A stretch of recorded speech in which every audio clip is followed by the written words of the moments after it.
Hi, my name is Colleen Bevenour, and in this video we're going to be looking at how to deliver on the business model of your organization. You know, all organizations function according to a business model, and that business model defines how a company is going to create, deliver, and capture value from a marketplace. Think about your own organization and its business model. What is the organizational goal, and why does it even exist? What is its purpose? You know, those things really define how a company is going to create value for its customers. Now consider your functional area, and at a very high level, think about how does this area contribute to the achievement of those organizational goals to deliver that value?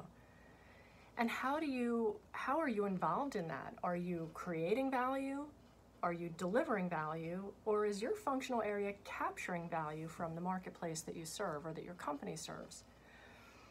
So think about the strategic role that your organization or your functional area delivers to the organization, and try to capture that in just a couple of sentences, because that value contribution is really what your remit, what you owe the organization. And yet it's also beyond your title and the projects you're working on.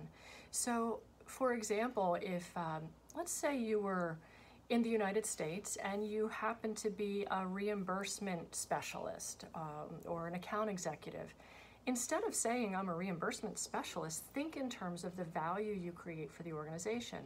We exist to create access to therapies that will help patients.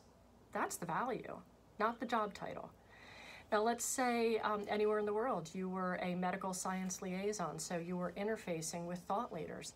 Well, the title of the job is scientific liaison, but the value creation is that those scientific liaisons exist to educate healthcare providers on approaches to patient management.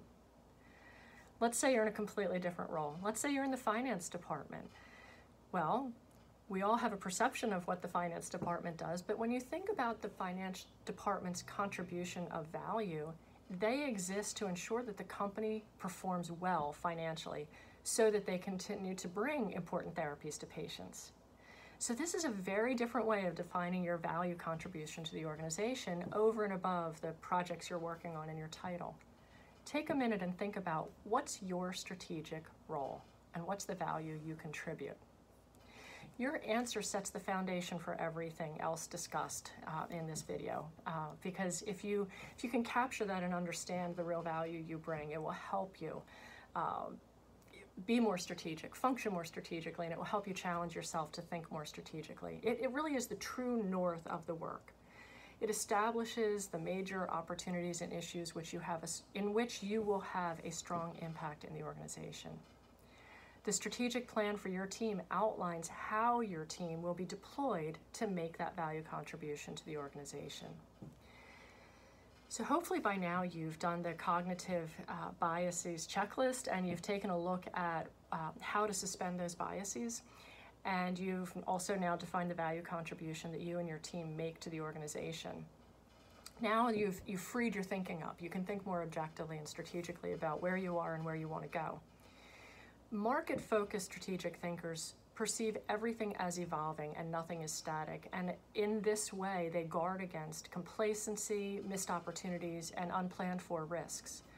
And this type of market-focused strategic thinking also helps them anticipate and plan for any potential points of impact of the emerging market dynamics before they ever manifest.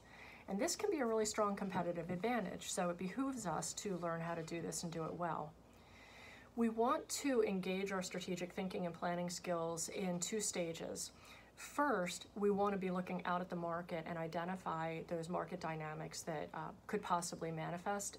And second, we want to analyze those. It's not enough to point out something and say, hey, look what might be happening. You want to take a look at that and understand the implications on your business. So there's two different frameworks that we're going to offer you to take a look at to help you do this kind of thinking and planning. The first is called an environmental scan. This is an ongoing scan of what's happening in a variety of important areas in the landscape. Many people use a pest analysis. You may have heard of pest analysis. That's political, environmental, societal, and technological. And I think a pest analysis is a great foundation, but we propose to use a broader framework that would be more valuable to you and cause you to look at even more dynamics.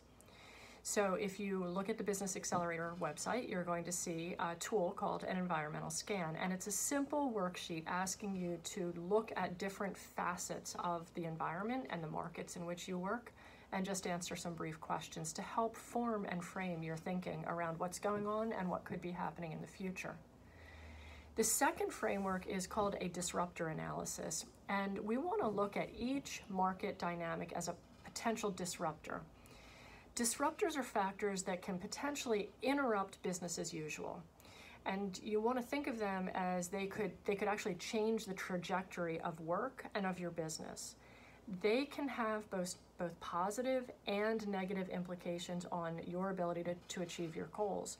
But it doesn't stop there, because when market dynamics are happening, they're not just affecting you and your business, they're affecting your customer's business, they're affecting patients, they're affecting your other manufacturers that support your business, your providers, they're affecting your competitors.